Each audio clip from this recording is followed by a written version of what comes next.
goodies, welcome back to my channel R Orbit. I am a PCB scholar in class 11th and preparing for NEET. So today I wake up at 7:30 a.m.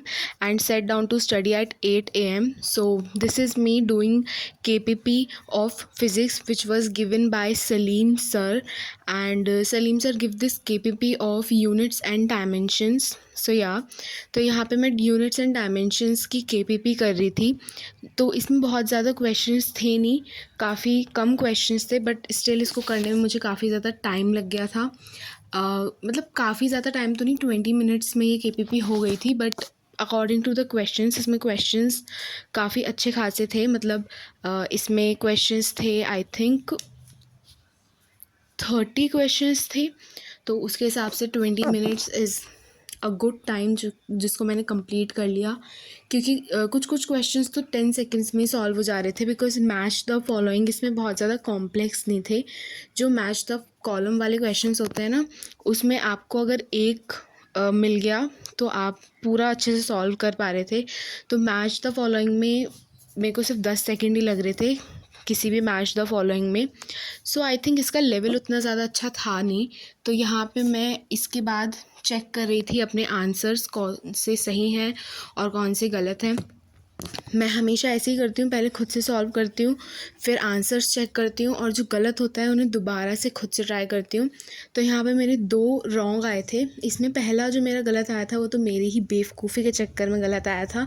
उसमें मुझे dimensional formula निकालना था A/B का, but मैं सिर्फ B का dimensional formula से answer निकाल रही थी. तो इसलिए वो मेरा गलत आ रहा था. तो यहाँ पे मैं उसको सही करा. और एक और जो क्वेश्चंस था वो भी थोड़ी सी सिली मिस्टेक्स ही थी. So these are my solutions which I have done in this KPP first of units and dimensions. उसके बाद मैंने अपना हेल्दी सा ब्रेकफास्ट किया. वैसे हर रोज़ मेरा ब्रेकफास्ट इतना हेल्दी दिखता नहीं है, बिकॉज़ मैंने इसी के एक दिन बाद ही मैकरोनी खाई थी ब्रेकफास्ट में. तो उससे आप समझ ही जाओ मैं कितनी हेल्थ कॉन्शियस हूँ. इसके बाद मैं दोबारा से केपीपी कर रही थी. ये मैं वेक्टर्स की केपीपी कर रही थी, लास्ट वाली, बिकॉज़ इसमें बहुत सारे क्वेश्चंस थे.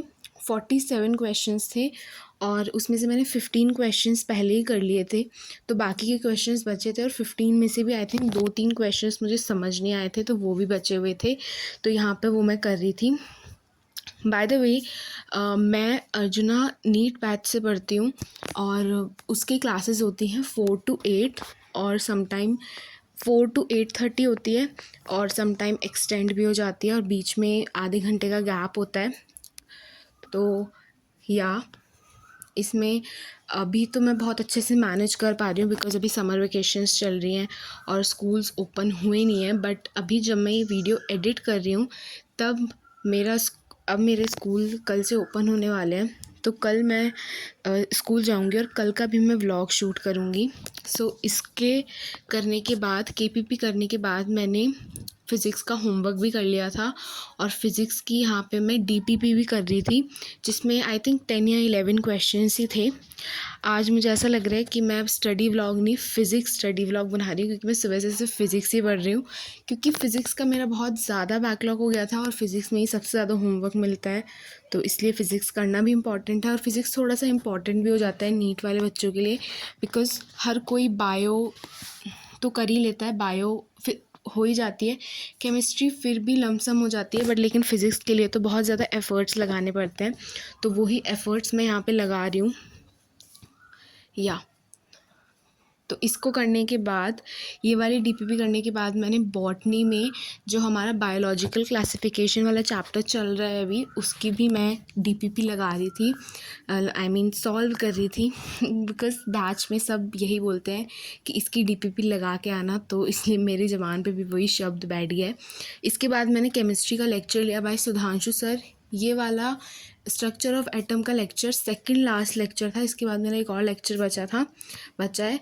उसको करने के बाद मेरा ये वाला स्ट्रक्चर ऑफ एटम ख़त्म हो जाएगा, सिर्फ लेक्चर्स और नोट्स में.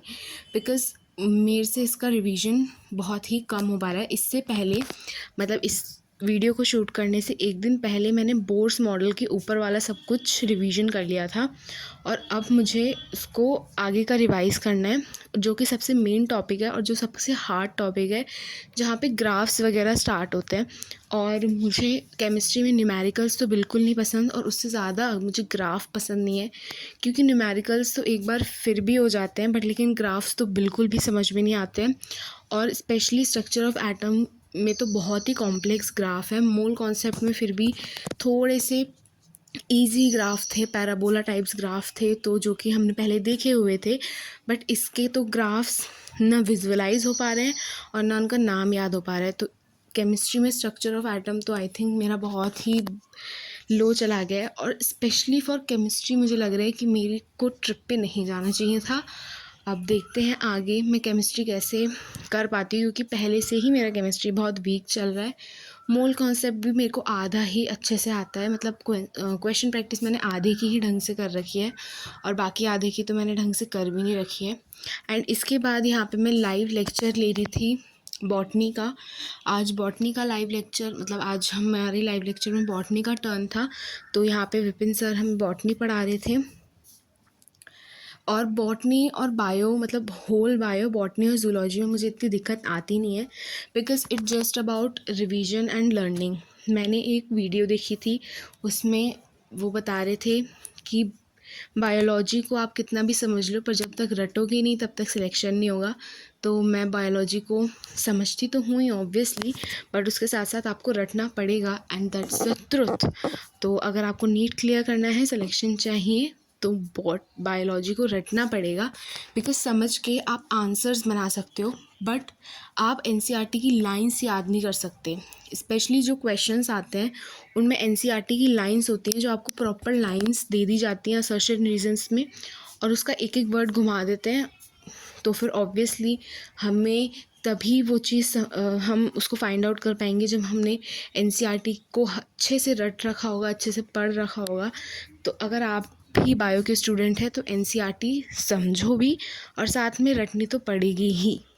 तो ये मैंने एक वीडियो में देखा था और मेरे कज़न ब्रदर भी हैं, तो उन्होंने भी मुझे बताया था, he is doing MBBS right now. तो या उनकी भी थोड़ी सी टीचिंग्स मैं लेती रहती हूँ। सो यहाँ पे इसके बाद बीच में 1 घंटे का ब्रेक था, उसके बाद फ़िज़िक्स का लेक्चर बाय सलीम सर मैं ले रही थी। मैं देख रही थी सलीम सर का लेक्चर लाइव। इस बीच का जो 1 घंटा होता है उसमें कैन यू गेस मैंने क्या किया था? मैंने पूरा 1 घंटा वेस्ट किया था। पूरे 1 घंटे में मैंने सिर्फ फ़ोन चलाया था, सिर्फ शॉर्ट्स स्क्रॉल किए थे, मैंने बिल्कुल भी कुछ नहीं पढ़ा। और इसका मुझे इतने ज़्यादा रिग्रेट हो रहा है बिकॉज़ आज की जो मैंने टू डू लिस्ट बनाई थी वो मैं दिखाना भूल गई, बट उसमें केमिस्ट्री का रिवीजन भी था, होल बोर्स मॉडल का। और अगर मैं उस 1 घंटे में वो कर लेती तो पूरा बोर्स मॉडल नहीं तो आधा बोर्स मॉडल तो रिवाइज़ हो ही जाता। बट लेकिन क्योंकि मैंने वो पूरा का टाइम अपना वेस्ट कर दिया और आज की क्लास भी बहुत लंबी थी, आज 2 घंटे 15 मिनट की क्लास थी।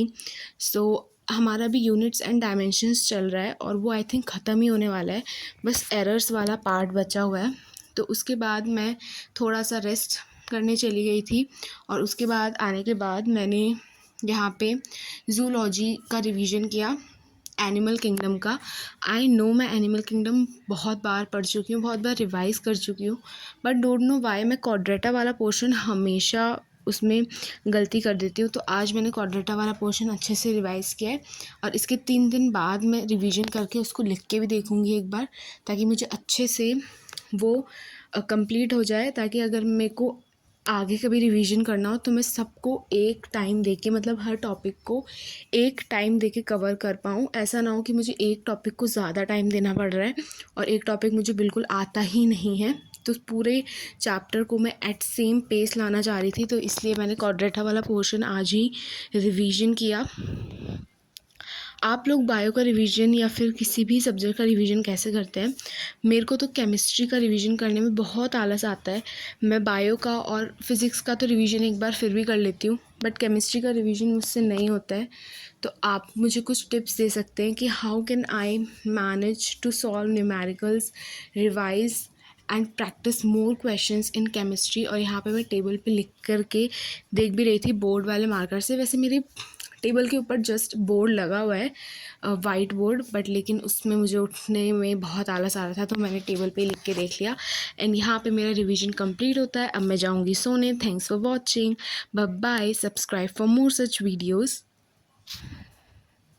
and thanks for watching again. Like the video, subscribe and share also with your all friends